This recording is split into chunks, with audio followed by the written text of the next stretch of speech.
Bună! Hai să vorbim despre frica de a începe un business online. E absolut normal să-ți fie frică când începi. E normal să ai dubii, e normal să ai întrebări și este normal să simți acel mix ciudat de frică și entuziasm. Dar să-i spunem lucrurilor pe nume. Majoritatea lucrurilor în viață se învață pe parcurs, nu înainte. Nu ai nevoie de planul perfect ca să începi. Ai nevoie de curaj să faci primul pas.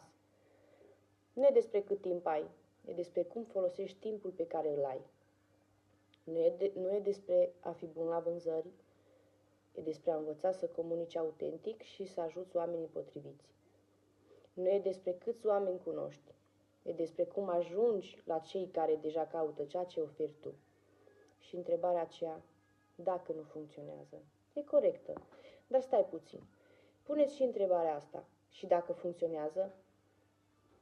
Pentru că, adevărat vorbim, ce alte opțiuni ai ca să creezi viața pe care ți-o dorești cu adevărat? Eu am ales să încerc, fără garanții, fără să știu totul, dar cu dorința de mai mult. Și știi ce? A meritat. Dacă și tu ești în punctul în care te uiți, te gândești, dar încă eziți, poate e momentul să privești mai atent. Scrie-mi, îți explic simplu, fără presiune, cum funcționează.